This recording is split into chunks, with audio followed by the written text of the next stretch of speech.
সীমান্ত পরিস্থিতির খবরাখবর জানাতে নওগাঁ এবং ঝিনাইদহ থেকে যুক্ত হচ্ছেন সহকর্মীরা। প্রথমে যাব নওগাঁতে, যুক্ত হচ্ছেন হারুনুর রশিদ।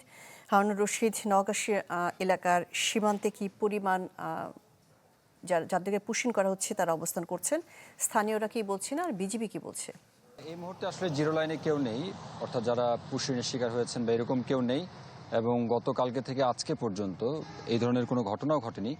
তবে যেহেতু মাঝে মধ্যেই ঘটছে, বিশেষ করে সন্ধ্যার পরে বেশ খানিকটা উত্তপ্ত হয়ে উঠছে। বিএসএফ যারা আছেন তারা তাদের কাঁটাতারের সঙ্গে লাগোয়া যে লাইটগুলো আছে সেগুলো বন্ধ করে যেহেতু পুশিংয়ের চেষ্টা করছে, সেই জায়গা থেকে যারা এলাকাবাসী আছেন তারা বিশেষ করে এই নওগাঁর যে 180 কিলোমিটার সীমান্ত এলাকা আছে এগুলোকে আসলে ভাগ করে নিয়েছেন।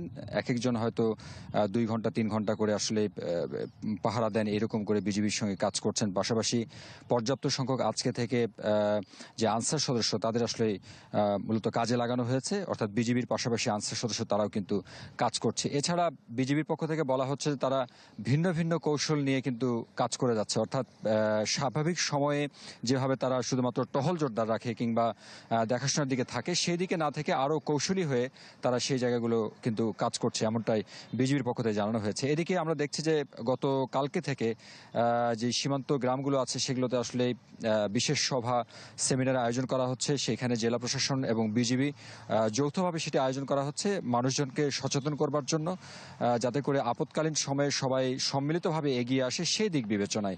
এবং সেটি হচ্ছেও কিন্তু তাই, যে যখনই এই ধরনের কোনো গুঞ্জন শোনা যাচ্ছে কিংবা খবর আসছে যে পুশিংয়ের ঘটনা ঘটছে অথবা লাইট বন্ধ হয়ে গেছে, সঙ্গে সঙ্গে আশপাশের গ্রামের লোকজন কিন্তু বের হয়ে আসছে, এমনটাই কিন্তু আমরা কিন্তু দেখছি। পাশাপাশি স্থানীয় লোকজনদের একটি দাবিও আছে। তারা বলছেন যে বিভিন্ন সময় যে আসলে এই সরকার থেকে সরকারের যে বৈঠক হয় কিংবা বিএসএফ থেকে বিজিবির যে বৈঠক হয়, সেই বৈঠকগুলোতে শুধুমাত্র এই পুশিং নিয়ে কথা না বলে সামগ্রিক সমস্যা নিয়ে যদি কথা বলা যায়, যে বিভিন্ন সময় তার কাটা নিয়ে যে বাড়াবাড়ি করা হয় কিংবা সীমান্তে নির্যাতন অথবা গুলি করে হত্যার যে ঘটনা ঘটে, সেগুলো যাতে চিরতরে বন্ধ হয়, আসলে অন্যান্য সীমান্তের মতো করে যাতে বাংলাদেশে একটি দৃষ্টান্ত স্থাপন করতে পারে, নিরাপদভাবে বাংলাদেশের মানুষ সেখানে চাষাবাদ বলেন, তাদের গৃহস্থালী কাজকর্ম বলেন, পশুপালন বলেন, অবাধ বিচরণ বলেন, সেগুলো যাতে করতে পারে সেই দিক বিবেচনায় মানুষজন কিন্তু এই আবেদনটুকু জানিয়েছে সরকারের কাছে। জি, হারুনুর রশিদ, আপনাকে ধন্যবাদ। এবার ঝিনাইদহ থেকে সেখানকার সীমান্ত পরিস্থিতির খবর জানাতে আমাদের সাথে যুক্ত হচ্ছেন সাদ্দাম হোসেন। সাদ্দাম হোসেন, ঝিনাইদহের সীমান্ত পরিস্থিতি কেমন দেখতে পাচ্ছেন আর শূন্যরেখায় কি পরিমাণ মানুষ অবস্থান করছেন, স্থানীয়রা কি বলছেন? শাহনাজ, আপনি জানেন যে ঝিনাইদহের যে সীমান্ত রয়েছে সেই সীমান্ত দিয়ে কিন্তু এখন পর্যন্ত পুশিংয়ের কোনো ঘটনা ঘটেনি। তবে আমরা বিজিবির সাথে কথা বলেছি, তারা বলছেন যে বিএসএফ কিন্তু বিভিন্ন সময় সীমান্তর যে এরিয়া রয়েছে সেখান থেকে দিয়ে কিন্তু পুশিং করার চেষ্টা করেছে, কিন্তু বিজিবি এবং স্থানীয় যারা মানুষ রয়েছে তাদের সহযোগিতায় সেই পুশিং কিন্তু তারা প্রতিহত করেছে। তো আমি এখন দাঁড়িয়ে রয়েছি ঝিনাইদহ মহেশপুর উপজেলার যে যাদবপুর যে সীমান্ত, সেই সীমান্তে আপনি পেছনে দেখতে পাচ্ছেন এটি কিন্তু একদম জিরো পয়েন্ট। আমার ডান পাশে যে কলা গাছগুলো দেখা যাচ্ছে এগুলো ইন্ডিয়ান যে জায়গা, এবং দেখা যাচ্ছে যে কাঁটাতারের বেড়ার পাশ দিয়ে কিন্তু বিএসএফ তারা কিন্তু টহল দিচ্ছে এবং এখানেও কিন্তু বিজিবি সদস্যরা তারা অবস্থান নিয়েছেন। তো আসলে এই সীমান্ত প্রায় 70 কিলোমিটার সীমান্ত, তার মধ্যে কিন্তু 10 কিলোমিটার কাঁটাতারের কোনো বেড়া নেই। আর এই যে এলাকাগুলোতে কাঁটাতারের বেড়া নেই সেই এলাকা দিয়ে কিন্তু এই পুশিং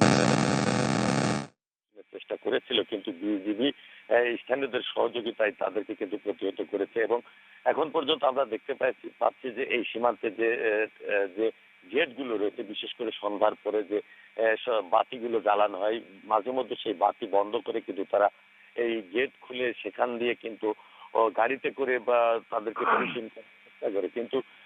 করার চেষ্টা করে, কিন্তু বিজিবির সদস্যরা এবং স্থানীয়রা টের পেয়ে তাদেরকে ধাওয়া দিয়ে বা প্রতিহত করলে তারা কিন্তু এই প্রবেশ করতে পারে না।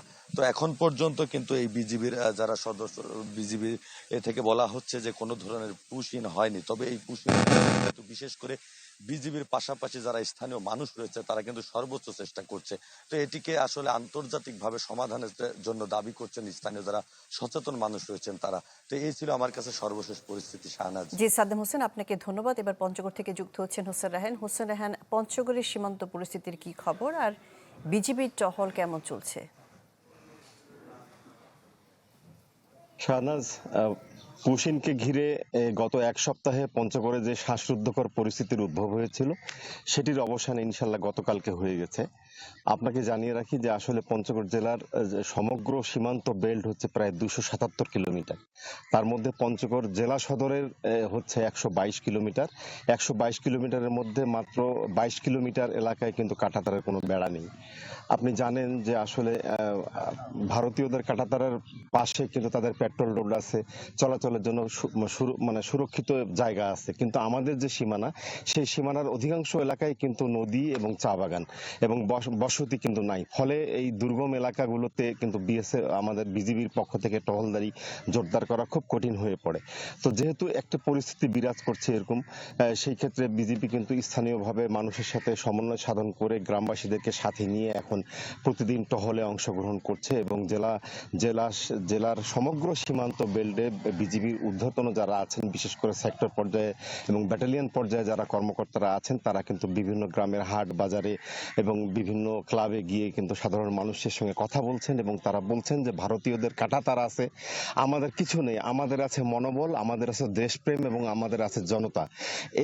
এই সব কথা বলে মানুষকে উদ্বুদ্ধ করে তাদের সাথে নিয়ে কিন্তু এই আপনার টহল জোরদার করা হয়েছে। আপনি জানেন যে বিশেষ করে দুর্যোগপূর্ণ যে সময়গুলো, সেই সময়গুলোতে কিন্তু এই কাঁটাতারের বেড়া পার করে এবং যেসব ডিসপুট ল্যান্ডে যে কাঁটাতারের বেড়া নাই, সেই সব এলাকা দিয়ে কিন্তু বিএসএফ বাংলাদেশে পুশিং করে। এখন কিন্তু ভরা মরশুম চলছে, এখন মানুষের মধ্যে একটা উৎকণ্ঠা রয়েছে, যেহেতু সারা রাত বৃষ্টি হচ্ছে, এই বৃষ্টির মধ্যে যদি তারা আবার পুশিংয়ের চেষ্টা করে।